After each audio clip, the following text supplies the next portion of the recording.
I'm here today talking to Marc Airo-Farulla, Regional Sales Director, Oceania for Entrust. Marc, how are you today? Yeah, very good. Thanks, John. How are you? Very well, thanks. So, Marc, maybe you can start off by giving the people watching this a bit of background into Entrust and perhaps also tell us a little bit about the rebrand last year and why the rebrand. Yeah, most definitely. So at Entrust, we really pride ourselves on enabling trusted identities, payment and data protection, particularly as the world's becoming more digitally connected. Here in APAC and specifically Australia and New Zealand, we specialise in protecting enterprise data and identities, whether our customers are logging into corporate networks or remotely making a purchase through contactless payment methods. Most recently, though, we've had a rebrand, as you mentioned, from Entrust Data Card to Entrust, reflecting our position as leader in identity, security, connectivity and trust. Our tagline is securing a world in motion and providing the core technologies and competencies needed to keep a rapidly changing world secure. With the rebrand itself, we're refocusing, I should say, on the new opportunities and challenges ahead in our digital world.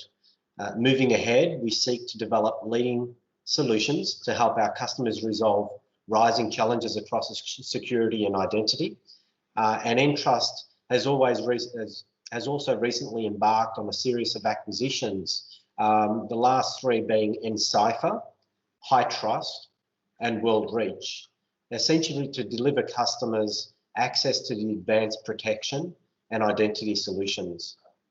In particular, the first two acquisitions have aided in adding a critical management layer for encryption, cryptographic keys, and cloud security policy to Entrust Digital Security Solutions business unit. And more recently, over the last month, with World Reach, it's a very, very exciting acquisition. Entrust adds proven identity verification solutions for government to citizen use cases, with a vision of enabling safe and seamless travel experiences across border. And that's obviously really, really quite important and telling for us in today's day and age with COVID. So your most recent report states that encryption adoption is on the rise in Australia. So why is that, do you believe? Oh, look, with organisations specifically in Australia increasing their use in cloud, containers, Dockers, and IoT platforms, IT and security professionals are now striving to defend sensitive data against specific and identified threats and comply with both internal policy and external data protection mandates. Australian organisations will spend more than ever an estimated $4.9 billion on enterprise information security and risk management products and services in 2021. That's an increase of about 8% from last year, and according to the latest forecast from Gartner as well. Continuing a 5-year growth trend, 54% of our respondents in this market in Australia now have a consistently applied encryption plan and strategy versus the global average of 54. So it's a slight increase, and the rate was 32% in 2017. The top drivers for encryption data in Australia is to protect information against specific threats. Of these, intellectual property is the area identified as the most encrypted in Australia. Next is employee HR type data, 60% versus a global average of 48%. And payment related data also 60% versus 53% globally. And then customer information, so customer data, which is around 54% versus a 42% global average as well. Yeah, okay. So a number of years ago, we started talking about a concept known as the insider threat, which was, you know, the employee or the trusted individual within the organisation who became a malicious actor. And it seems like this is still an issue that's not just sort of getting under control, but continuing to grow. Can you tell me what's driving this and why that insider threat is still such a prevalent problem for organisations and how you help manage that? Yeah, most definitely, John. With an increase in global data security threats and strong mandated data security regulations, the top threat to sensitive data being exposed is definitely the employee mistake. And look, in most cases, it's not, something that we're actually doing known. It's more of a situation that occurs. And 64% of organisations in Australia versus about 53% globally from our recent study rate employee mistakes as a threat that might result in exposure of secure sensitive data, which is the highest rate worldwide and continues a 4-year trend towards that global average. Indeed, the number one threat to data protection that we continue to see is not usually the attacker, the external attacker or the malicious insider, but it's actually the well-intentioned employee, someone who might make a mistake along the way and exposing sensitive data.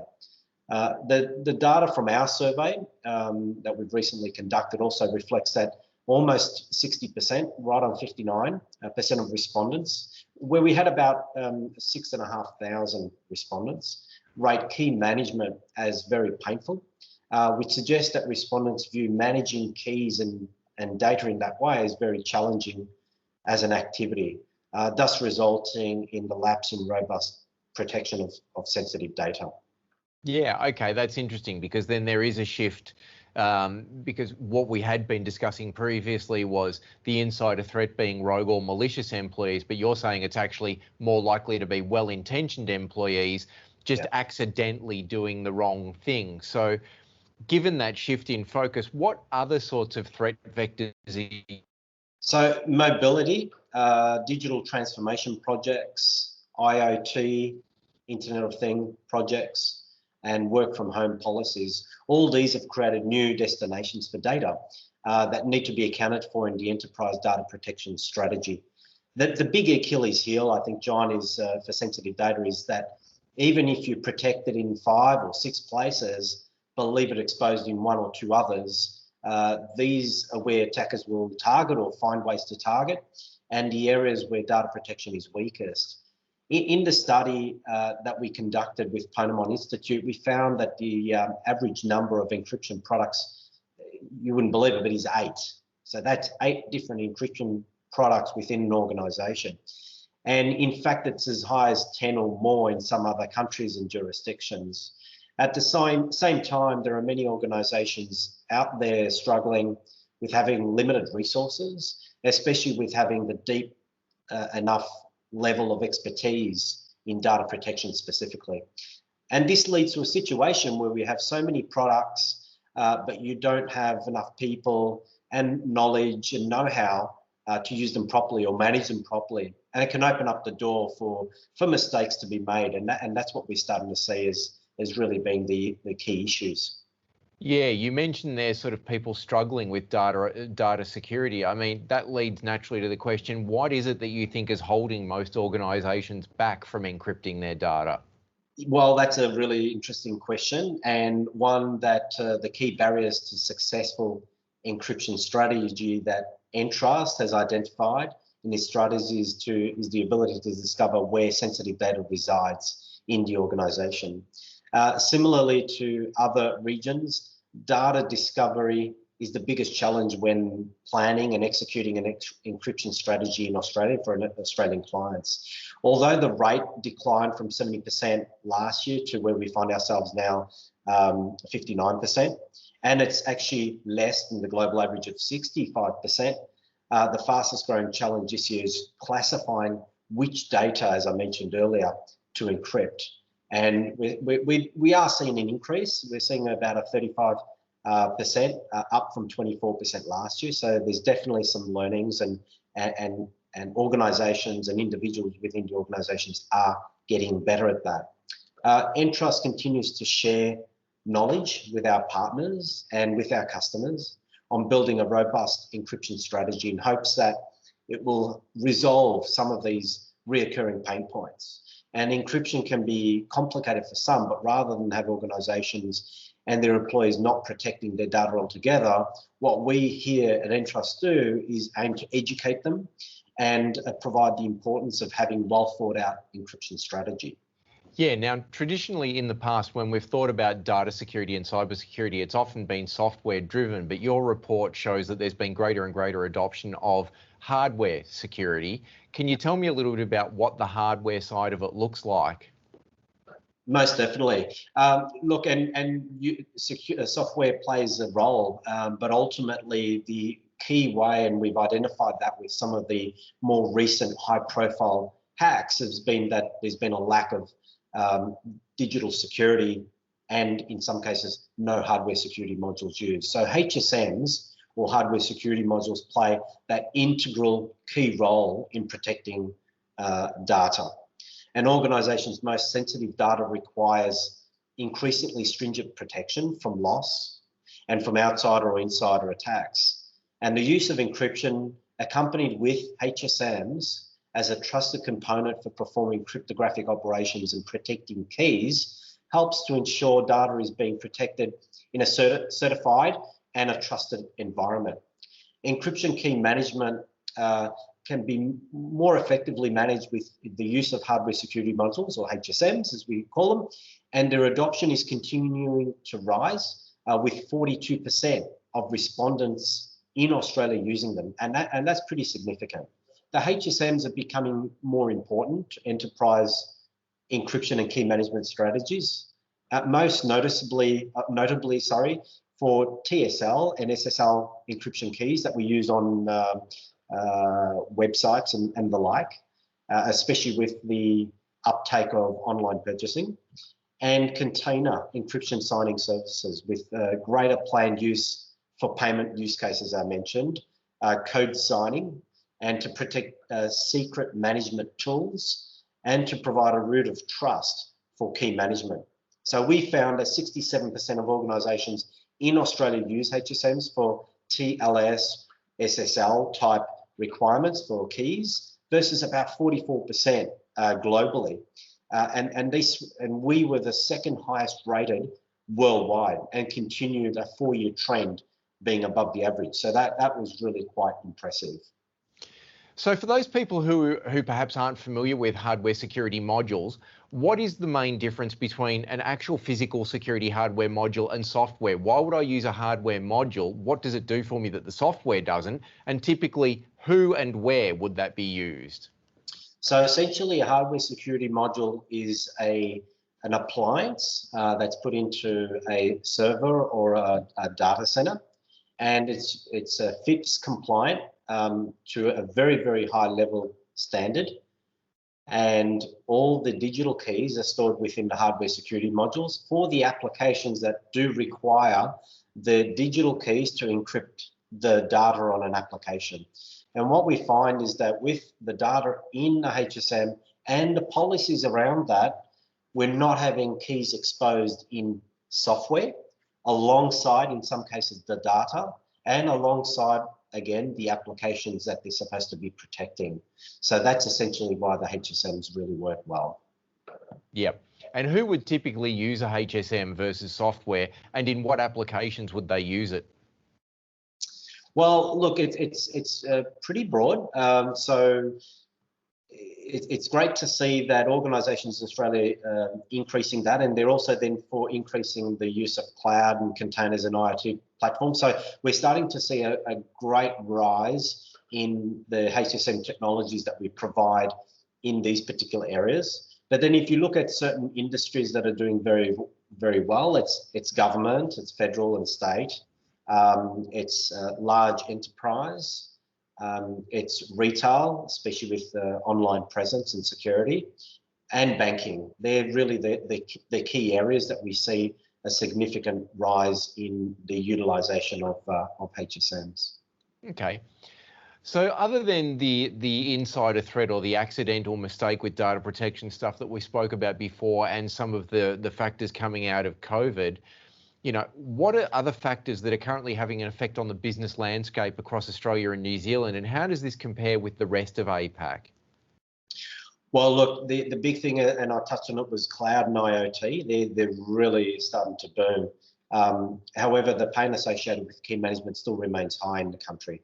And we're seeing about 59, almost 60% of organisations that have been surveyed in Australia experiencing higher rate of overall pain. So a rating of 7 out of 10 or higher associated with managing keys and certificates. It's down from last year, but we also are seeing that Hong Kong tops the APAC when it comes to second globally in reporting challenges associated with managing keys within organisations. They're at about 66%. This can have, quite significant impact on the level of in-house organisations. Ultimately, we want to stress that key management does not have to be painful with the right solution provider, and that's really part of the key here. So how are Australia and New Zealand tracking against, say, the rest of the world when it comes to adoption of data encryption? Oh, look, I'm really pleased to say that we're outpacing global averages in many instances, as I mentioned earlier in our conversation. We're continuing a 5-year growth trend. Currently, 54% of respondents in Australia now have consistently applied encryption policy and plans, and this is well ahead of the global average. Consistently is so as well. Since Entrust began conducting the global encryption trends survey approximately 16 years ago, I believe it is now, there have been a steady increase in organisations with an encryption strategy applied consistently across their entire enterprise, and that's really important to note because, as I mentioned earlier, there are maybe 7 or 8 or 9 different applications that security applications that organisations have. And also encryption continues to grow as it's the mechanism of choice to protect sensitive data, and whether that's an obligation that we have via regulation or whether it's just a requirement for an organisation that wants to be seen as properly protecting their information, whether it be internal or external customer data. And organisations are increasingly adopting the encryption to address the concerns that we've got around data safety. So, Marc, traditionally it seems that one of the things that's been perhaps a roadblock to people adopting encryption is that balance between security and convenience. When you encrypt all of your data, you're getting greater security, but you're giving up convenience because you don't have such ready access to the data. How are you solving that pain point for people? Because that's a difficult challenge for a lot of organisations. No, look, most definitely, John. And one of the key roles that we play really is about being an evangelist in terms of the way that we can help organisations secure their data. They do it already today. We are seeing, as I've said from the survey, that organisations globally and locally are managing their data and managing it relatively well. They've still got ways to go, and that's to be expected. But the entire way that we look at data security and sovereignty is around the end-to-end encryption and security posture of an organisation. We feel that the HSM solution is part of that strategy, part of that story around IT security. We can't just look at it in a software-only mode. And it does bode well with organisations that are moving to cloud, because we've got cloud-ready offerings and solutions to be able to support them with their migration to off-prem services. Having said that, there are organisations that still believe that there's a necessity to maintain the control at a local level. And so we can offer them both the services of protection, whether it be on their own premises, in their own manner, with their own policies, or they can have their data in the cloud encrypted and secured, but also still applying the appropriate policy and processes around the workloads that are in the cloud. The only difference is that it's in the cloud versus on premises, but essentially the methodology on protection and policy is covered and is the same. And that's what we're trying to bring to the organisations to help them out. Fantastic. Well, congratulations on the rebrand and congratulations on a pretty successful last 12 months. And obviously this is a growing trend where we're going to hopefully see greater and greater adoption of encryption and security across the cybersecurity landscape. I don't think anyone's in any doubt that cybersecurity is well and truly a growth business, because more and more of our business is being conducted in the cyber realm. So thank you very much for your time. And if people would like to find out more about Entrust, where do they go? Look, our website is obviously one way up there, but I love to speak to people at any time. But I reckon, John, we'll talk in another 12 months' time when we have our survey again, and we'll see what's changed, and hopefully to the betterment of protecting my data, your data, and also the organisations that are helping us with their services. So look forward to speaking again soon. Thanks again, Mark. And ladies and gentlemen, if you'd like a copy of that Entrust survey, please go to the Entrust website. Be sure to check it out. Lots and lots of useful information. And we look forward to speaking to you again soon. Thank you.